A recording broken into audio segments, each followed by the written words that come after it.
We are in the respiratory protection unit, and we have been talking about different types of respirators. In the last module, we talked about filtering face pieces, powered air purifying respirators, atmosphere supplying respirators, and SCBA systems. Now today we're going to continue our discussion of different types. Then, depending on how long we go finishing up this discussion of different types of respirators, we're going to talk about respirator selection. Which, respirator selection, choosing the right respirator, may be the most important part of this unit. Some of you will be working in industries where it's critically important to choose the right respirator. So we're going to spend some time on that. We're going to do some respirator selection problems, and I'll show you a strategy for choosing the best respirators. Now, in the last module, I talked about atmosphere supplying respirators. Now, atmosphere supplying respirators, I want to clarify this, that's a category of respirators. It includes airline respirators, different types of supplied air respirators, and SCBAs. These are all atmosphere supplying respirators. They supply a safe breathing atmosphere or safe air for the worker. Some systems involve a compressor and hoses. Some systems involve tanks. You can have close fitting or tight fitting masks, or you can have loose fitting hoods. Now the airline respirator, and I kind of got into some of these points prematurely last time. So let's look specifically at an airline respirator system. Again, breathable air is provided by a hose connected to a compressor or compressed gas cylinder. So an airline respirator doesn't always involve a compressor. Now the ones that I've only used the compressor types, like the one pictured, where you have these hoses connected at one end to the compressor and at the other end to the mask or hood. Go ahead and get my pin set up here. Again, this is our compressor. Hoses connect to that. Then hoses connect to this. And you can have these systems with up to 4 users per compressor. The hoses up to 50 feet are common, but the regulations allow up to 300 feet. Of course, you got to have a powerful compressor to pump that air 300 feet, but that is an option, and those systems do exist. And you want to make sure that if you're using the compressor type system, that it's placed in a clean air environment. There have been some accidents over the years where they were using this type of system, but the compressor was located in an area that had carbon monoxide or some other contaminant, and in some of those cases, workers connected to the compressor ended up dying. The cases I'm most familiar with, it was carbon monoxide. They had the compressor set up in an area that was contaminated with carbon monoxide. The workers, thinking they were breathing safe air, were actually sucking in carbon monoxide, which killed them. Okay. Non-IDLH atmospheres, for the most part, are what we're talking about. Well, actually, the only type of respirator that can be used in an IDLH atmosphere is an SCBA system. And I'm going to be mentioning that point several times throughout the rest of this unit. And if you don't remember anything else when we're done, you will remember that IDLH atmospheres require the use of an SCBA system. This is not an SCBA system. So this would not be allowed in IDLH atmospheres. And again, IDLH stands for immediately dangerous to life and health. Now, these systems can be demand control with negative pressure or demand control with positive pressure. Now, demand control means that they respond to the breathing rate of the worker.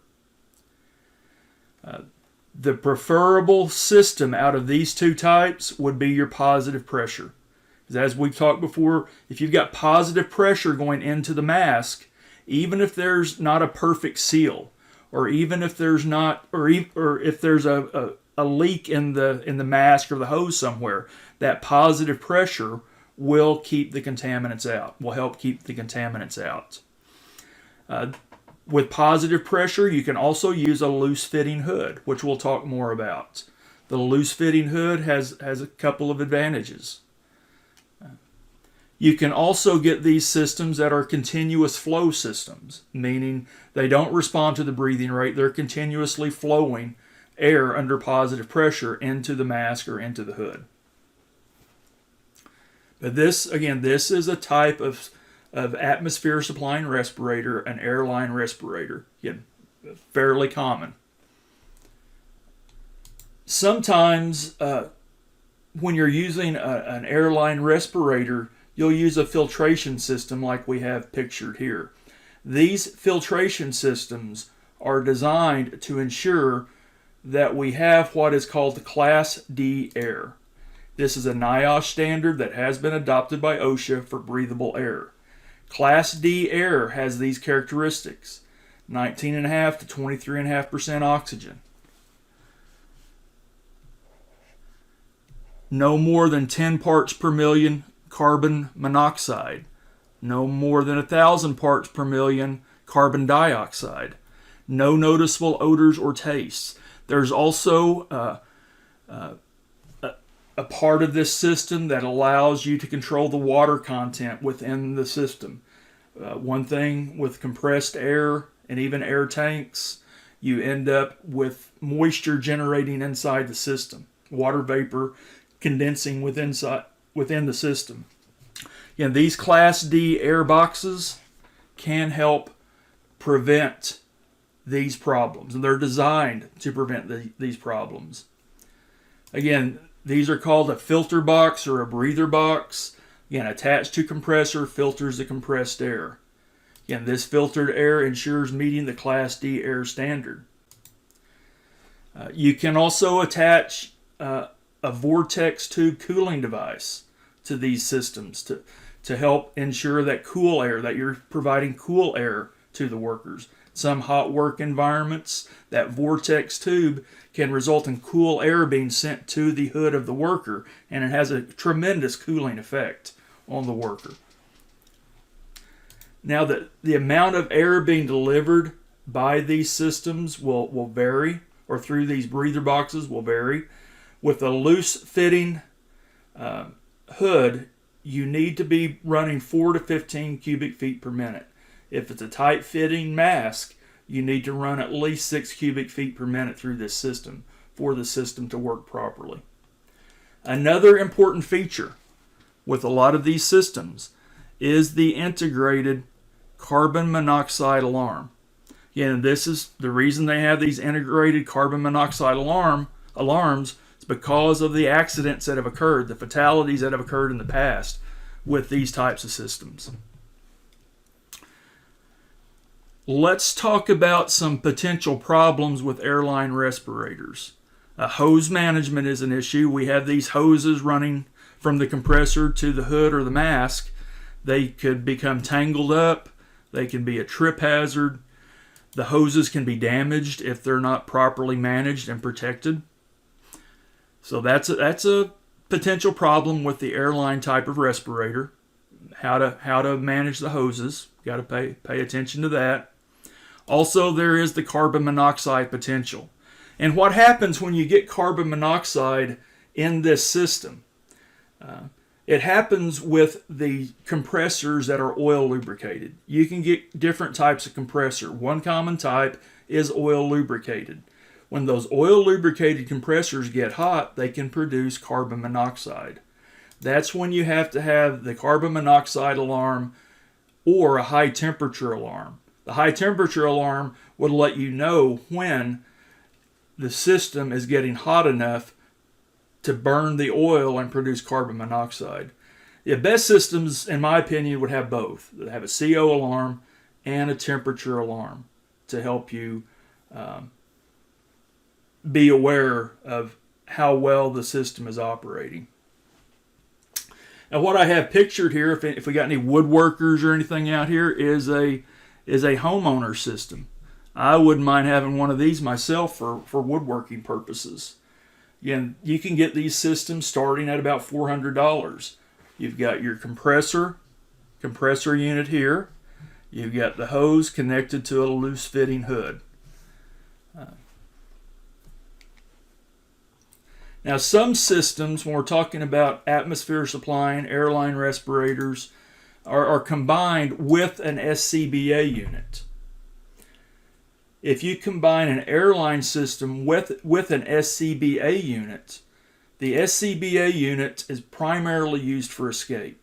If the compressor shuts down, the SCBA in the cylinder can be used for workers to escape the space. These units are allowed in IDLH atmospheres, but if I'm in an IDLH atmosphere, I want to make sure I'm covering all my bases. I'm going to make sure that we're using an SCBA system. To me, that's the best practice in IDLH. And here's one of the 20 times I'm going to mention this best practice. IDLH equals SCBA. I've thrown around the terms hoods and helmets, tight-fitting masks, loose-fitting masks. I want to make sure we're really clear on what's meant by the different types of masks, hoods, and helmets that are available. When we're talking about a mask, like we have pictured here in the upper right, we're talking about a close-fitting face piece that forms a tight seal on the face and should prevent contaminants from entering. Now, this is a full-face mask. You can also get the half-face mask as well. That's considered a tight-fitting face piece. With a tight-fitting face piece, the only air inside should come through the filtered inhalation valves. Again, these are the inhalation valves. And the exhausted air will leave the mask through the exhalation valve. We also have loose-fitting hoods. Here's a loose-fitting hood right here. You've seen some already, and I've referred to some already throughout our discussion. But the loose-fitting hood covers the head and drapes down onto the shoulders. Should only be used with positive pressure. The positive pressure blowing into the hood keeps the contaminants out of the hood and away from the breathing zone. That's one of the beauties of a loose-fitting hood. Another cool thing about the loose-fitting hood, and I'll probably mention this again, if you've got workers that have a beard or a goatee or something like that and they don't want to shave, the loose-fitting hood does not require the workers to shave their facial hair. And I know it sounds trivial, but that's one of the big barriers that you have when you try to get workers to wear a respirator.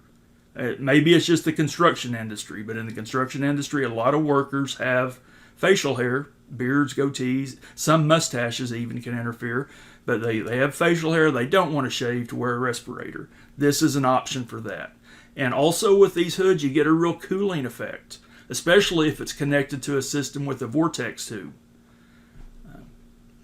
And again, we talked about vortex tubes in industrial hygiene last semester. If you don't know what a vortex tube is, it's a cooling device that can use compressed air, and it can greatly reduce the temperature of that compressed air by 30 or 40 degrees. If you have 80-degree air going into the vortex tube, on the other end it could easily come out 70 degrees, 65 degrees. That 80 was probably a bad example. 80 is not a problem.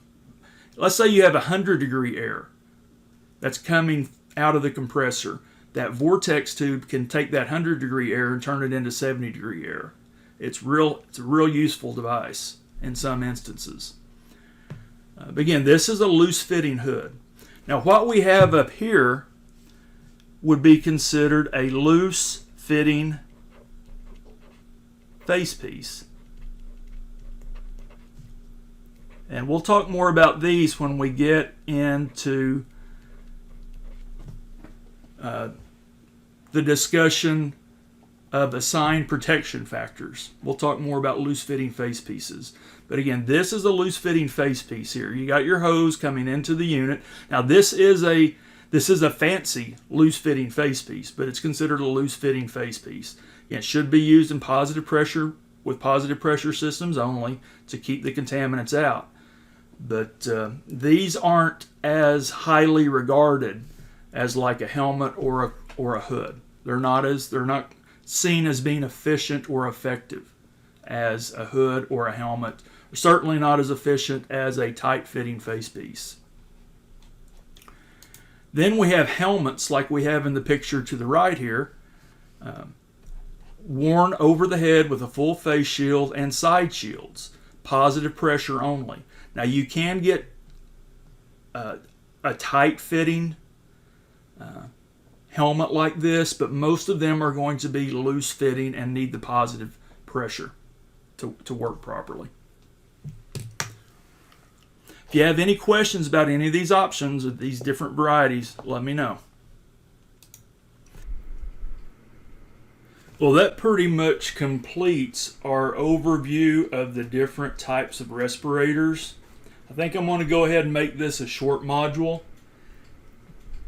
When we come back, we will talk about respirator selection, which I think may be the most important part of using respirators, is choosing the correct respirator for the work environment. All right, I will see you in the next module.